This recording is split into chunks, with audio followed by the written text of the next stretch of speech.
ભરૂચ જિલ્લાના ઝઘડિયા તાલુકાના ગોવાલી ગામની સીમમાં કબ્રસ્તાનને અડીને આવેલ ગોચર જમીનમાં નિયાઝ ઉર્ફે નિયાઝ બાપુ દિવાન નામની વ્યક્તિ દ્વારા કોઈપણ પ્રકારના માલિકીના હક અધિકાર વિના અને સ્થાનિક સંબંધિત વિભાગની પરવાનગી વિના ગેરકાયદેસર રીતે બાલાપીર દરગાહના નામે કુલ 5 ઇમારત ઊભી કરી દેવાઈ હોવાના ગંભીર આક્ષેપ સહ સમસ્ત સનાતની હિન્દુ સમાજ દ્વારા કલેક્ટરને આવેદનપત્ર આપી સદર ગોચર જમીન પર નિયાઝ ઉર્ફે નિયાઝ બાપુ દિવાન દ્વારા ઊભા કરાયેલ ગેરકાયદેસર બાંધકામને સત્વરે દૂર કરવાની માંગણી સહિત તેની વિરુદ્ધ લેન્ડ ગ્રેબિંગની ફરિયાદ દાખલ કરાઈ છે।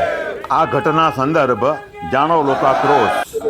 ભાવનાબેન વ્યાસ ગોવાલી ગામની અંદર જે અત્યારે હાલમાં ગોચર ભૂમિની અંદર જે દરગાહનું જે નિર્માણ થઈ રહ્યું છે એ તાત્કાલિક ધોરણે સરકાર દૂર કરે એની માટેનું ગૌચર ભૂમિને ખુલ્લી મૂકે ગાયોની માટે કરીને કે જેની ઉપર હક ગૌચર ભૂમિ છે તો ગાયોને ચરવા માટેનો છે એની ઉપર આ લોકોએ દબાણ ઊભું કર્યું છે। દબાણને સરકાર દૂર કરે અને વક્ફ બોર્ડના નામે જે બી લેવાઈ રહ્યું છે પછી આપણી જમીન અધર કાસ્ટમાં જઈ રહી છે તો એ આપણે સંભાળવાની છે। આપણે એની માટે આટલો મોટો એ લઈને ઊભા છે તો એની માટે જરૂરથી થવું જોઈએ આ કાર્ય। આપણે વારંવાર આપણે એ લોકોને સમજાવીને થાકી ગયા છે। એ પહેલાં એમને કરવું જ જોઈએ આ કામ, દબાણ દૂર થવું જોઈએ। जय जय श्री राम। मैं महंत श्री राघवेंद्र दास राम जानकी आश्रम जाड़ेश्वर भरूच।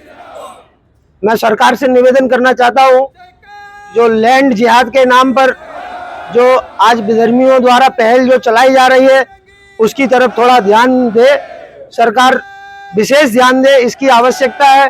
कल तंत्र मंत्र के नाम पर आज जो दरगाह बनाई है वहाँ कल तंत्र मंत्र के नाम पर हमारी बहन बेटियों के साथ गलत होगा, हमारे हिंदू भाइयों के साथ गलत होगा, हमारी गौ माता के साथ गलत होगा। उसका जिम्मेदार कौन होगा? वो गौचर भूमि है, उस पर कुछ समय पहले कुछ नहीं था, आज ये बाजार बना के खड़ी कर दी है, इसका जिम्मेदार कौन है?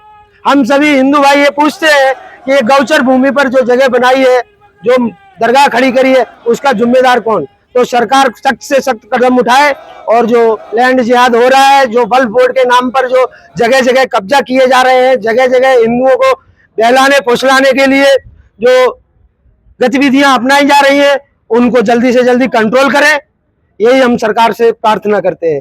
जय जय श्री राम, जय जय श्री राम। अजीत सिंह गेमलसिंह राज गोवाली गाम में आवेली जमीन गौचરની જમીન એની ઉપર અસામાજિક તત્વો દ્વારા વિધર્મીઓ દ્વારા જે કબજો જમાવેલો છે, ધાર્મિક આડની અંદર એ કબજો જમીન હડપવાનું આખું ષડયંત્ર છેલ્લા ઘણા સમયથી ચાલી રહેલું છે। વારંવાર સરકાર દ્વારા પણ અવારનવાર મૌખિક ને લેખિત રજૂઆતો કરી છે। અમે ઈચ્છીએ છીએ કે એનું સત્વરે ડિમોલેશન થાય। જેવી રીતે ગુજરાતની અંદર વિવિધ જગ્યાએ ડિમોલેશન થયું છે એવી રીતે ભરૂચની અંદર પણ આ ડિમોલેશન થાય અને સરકાર એક ઉત્તમ ઉદાહરણ પૂરું પાડે એવી સરકારશ્રી પાસે આશા રાખીએ છીએ। જમીન પણ સરકારની જ છે અને સમાજના બધા જ વર્ગના લોકોને એ જમીનનો લાભ મળે। ગૌચરની જમીન છે એટલે ગૌચર પર ગેરકાનૂની રીતે જે બાંધકામ થયેલું છે એ સત્વરે દૂર થાય એવી સરકારશ્રી પાસે અમે આશા રાખીએ છીએ। સમસ્ત સનાતની હિન્દુ સમાજ દ્વારા ગોચરની જમીન પર થયેલ ગેરકાનૂની બાંધકામ સંદર્ભ થયેલ આરોપમાં નિયાઝ ઉર્ફે નિયાઝ બાપુ દિવાન દ્વારા થયેલ જમીન અતિક્રમણ સહિત આ જગ્યા પર દરગાહ બનાવી ગરીબ હિન્દુ માતા બહેન દીકરીઓને વિવિધ પ્રલોભનો આપી ધાર્મિક વિધિના બહાને બોલાવી ધર્માંતરણ થવાની શક્યતાના ગંભીર આક્ષેપ પણ કરવામાં આવ્યા છે। આ સંદર્ભ વહીવટીતંત્ર દ્વારા ક્યારે અને કેવા પગલાં લેવાય છે તે આવનાર સમય બતાવશે। વિનોદ કરાડે, તર્ક વિતર્ક ન્યૂઝ।